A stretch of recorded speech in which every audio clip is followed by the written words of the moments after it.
Welcome to Season 3 of MTE's Plugged In Podcast. This season, we will continue to explore the world of electric vehicles. Whether you're a seasoned EV driver or you're just beginning your journey into electric vehicles, this podcast is for you. For a more enhanced experience, be sure to watch the video version of this podcast that will be linked in the show notes. Hello, everyone, and welcome to MTE's Plugged In Podcast. I'm Amy Byers, and as always, I'm here with Brandon Wagoner. Hello, Brandon.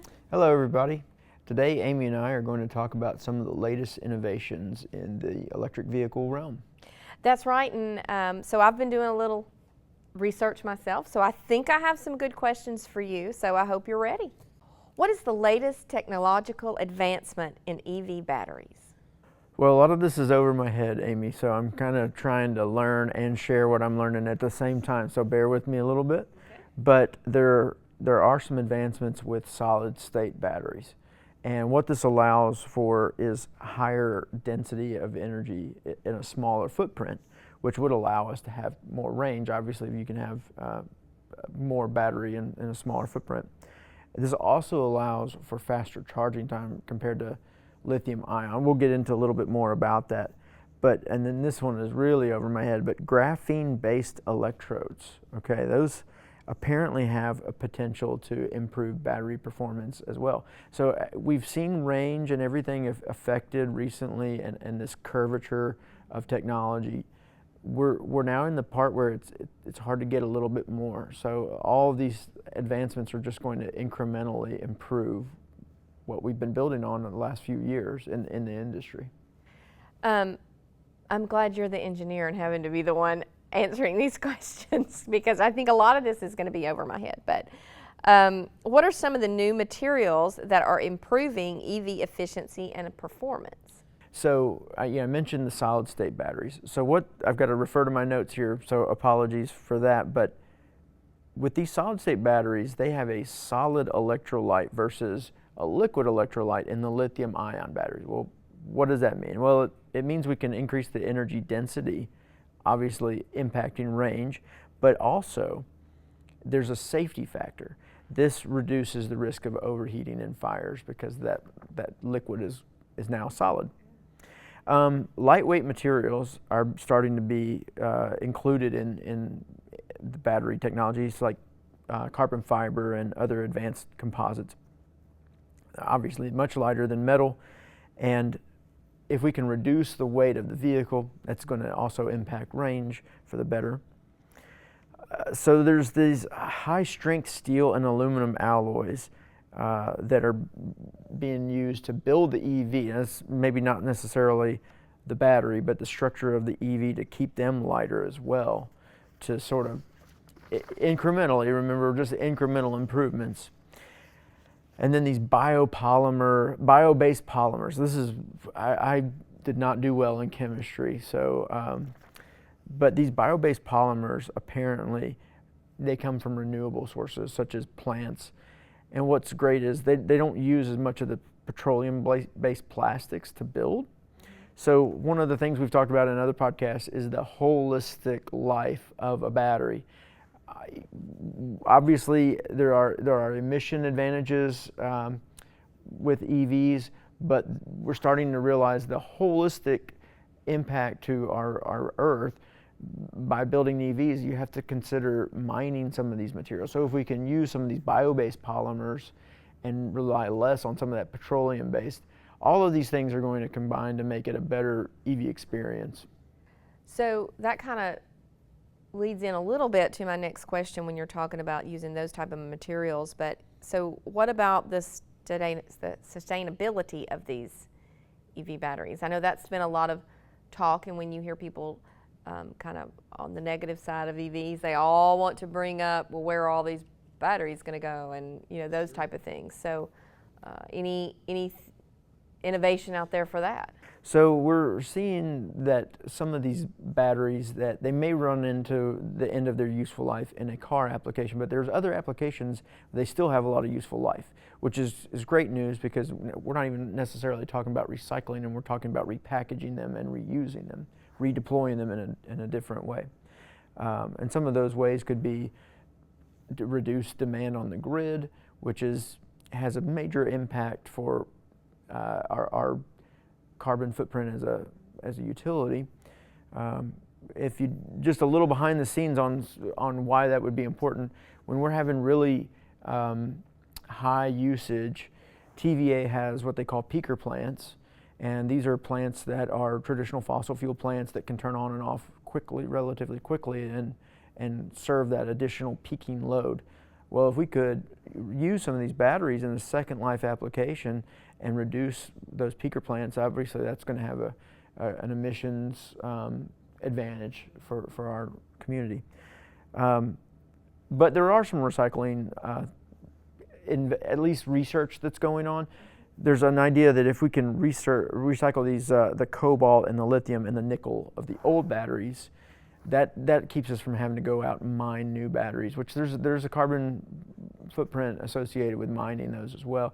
Plus it's a dangerous operation to do that. So the more we can recycle those materials. And then on top of that, we talked a little bit about the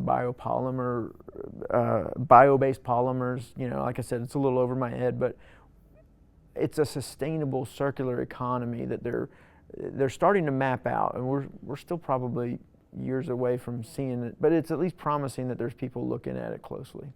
Okay, so let's move on from batteries. Enough about batteries. What are some new features enhancing the driving experience of EVs? Well, there are some new ones. I'm excited to share one that I had thought up the other day. I want to take a look. Now, I'm not going to take credit for it, but I wish I could. But my phone may have been listening in. We'll see. But there's some interesting things happening as far as the infotainment systems. Actually, I saw an EV the other day that is a mobile Dolby Lab. That was kind of an interesting thing. But the immersive sound is pretty fascinating. My kids, my daughters, they like to sit in my car and listen to Bluey because it's like 3D surround. So it's very interesting what they're doing as far as making the driving experience better. Obviously, the over-the-air connectivity is huge for EVs. I wake up sometimes and I'm alerted that I got an update over the night and I have new features that I didn't have before. So it's pretty cool that your car can actually continue to have new features. You're not really getting an out-of-date vehicle. And the charging speed is changing quite a bit. This is one that I think people are really excited about. I have to refer to my notes again, sorry, but the battery packs of these cars, some of them are going up to 800 volts now. So a lot of vehicles were a 400 volt battery pack before, but what you can do if you can get your battery voltage up higher, you can have more kW without having to increase the wire size to serve that. It's kind of like having a 240 service for your dryer. You can run it a little bit higher, push more power to it without having to have a big conductor to it. So same thing here, 800 volt system battery. I have a couple notes that are really interesting. Many EVs can recharge up to 80% in 20 minutes. The Tesla Supercharger version 3 can add 75 miles of range in just 5 minutes. The Porsche Taycan can increase their charge of 80% in 22 minutes using an 800 volt charger. So what we're going to see going forward is reduced time at the superchargers. I still think most people are going to charge at home when they're asleep so that their car they have a full tank, you know, when they get in. But when they do have to make those stops, it's going to be really quick. And then this is one that I think is really interesting, and I just want to camp out on this one for just a moment. The other day I had seen that the Tesla Model Y got the highest ever safety rating in Europe of any car that they've ever tested. And I was telling my wife, we have a 13-year-old, and I thought, man, when he turns 16, I wish I could find a cheap used Tesla Model Y because I would know he's safe in it. And she said, well, but you know, it's so fast, I don't like that. And I said, well, it is fast, but you can turn that down. Of course, he could turn it back up on his own. I said, I wish there was a thing called parental controls where I could set it and it would have to be it would stay there. Literally within a couple of days, I got a notice that I had an over-the-air update of parental controls on my Tesla Model Y. And so here's some cool features about this. You can set speed limits with this. My children would only be able to drive so many miles per hour. I can set up a geo fence. So if I tell them you have to stay within 20 miles of the house, if they go out, I can get an alert. I can set the acceleration to chill mode, and they can't change it, so they're not flying down the road. The other thing I thought that was really interesting is curfew mode. So curfew mode, if somebody's driving the vehicle after a certain time, it's going to give me an alert and let me know about that. So these are just kind of cool things, because as a parent of someone who's going to be driving in a few years, I love the ability to know that my children can maybe be safe with some of these features. Yeah, no, that is good, and definitely might have been listening to you. So your house may be bugged or listening to you over the phone. I wish I'd get a little, share interest in that. Right, they took your idea and took them 2 days though to well, get that out. True. That's pretty good. So what about the next generation of electric vehicles? Well, we talked a little bit about the solid state batteries. I think that's something we're going to see become more of an industry standard, because you mentioned, Amy, people ask us about the life cycle of battery. They also ask us about battery fires. I hear that all the time. And with these solid state batteries, if we can reduce that, I think there's going to be some people that are just really they're not going to be ready to make that transition until we get to that point.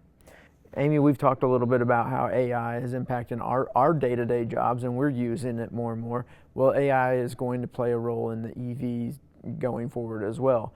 And that could be from a variety of ways. One would be obviously giving good directions on the GPS, which is wonderful. Predictive maintenance, identifying when you need, this isn't a problem yet, but it might be, so that's awesome. Obviously, autonomous vehicle driving is, Tesla actually took, when they did their month free of full self-driving to Tesla owners earlier this year, there was a note that said that they had taken out, I think it was 300,000 lines of code and replaced it with end-to-end neural network training, which is, from what I understand, just another way of saying we showed AI a whole lot of clips on how to drive, and that's what's now making this a better driving experience. And the leap forward in full self-driving was absolutely measurable. And then I think just overall energy efficiency, we've talked in the past about how different EVs are looking, and I think from the body shape style, the aerodynamics, to understanding how to operate some of the electronics on the vehicle in a more efficient way, I think we're going to see more efficiency, which is going to translate to more range. So you talked a little bit about this in the last question, but for this is my final question for you.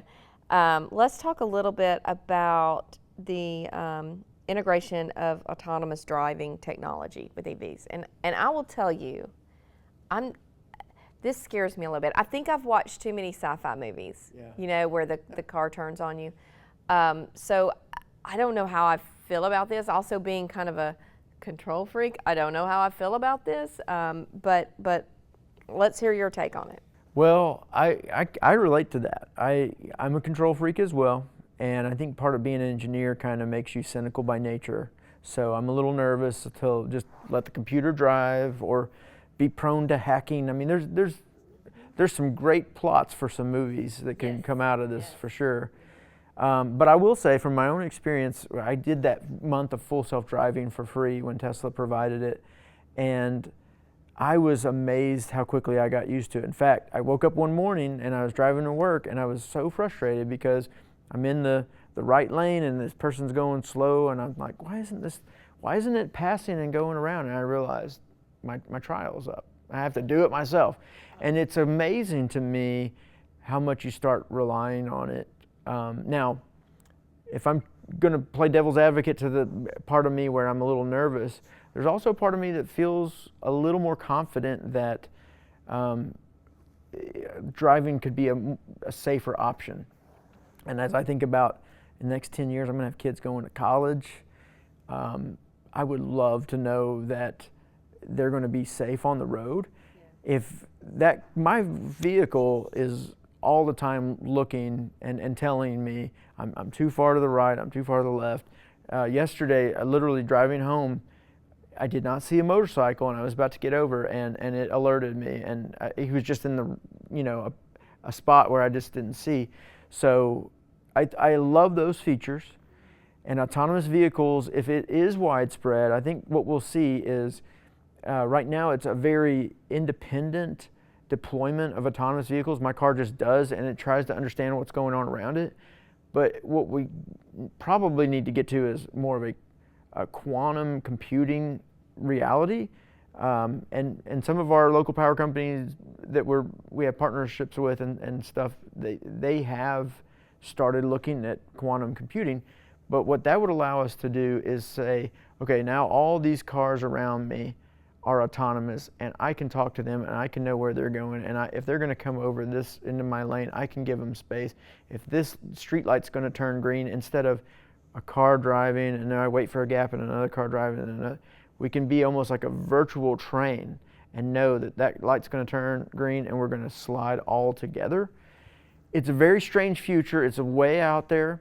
It can't happen unless these cars can talk to each other and be able to have processing power to calculate millions of decisions at the same time. So it's way out there, but it's not impossible, and it could create a safer future.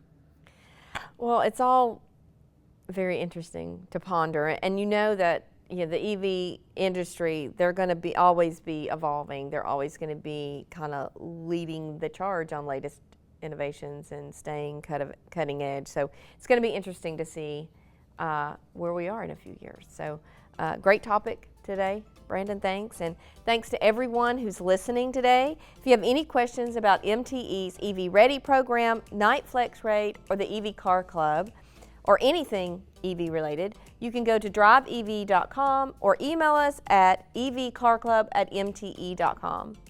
Until next time, plug in, power up, and drive safe.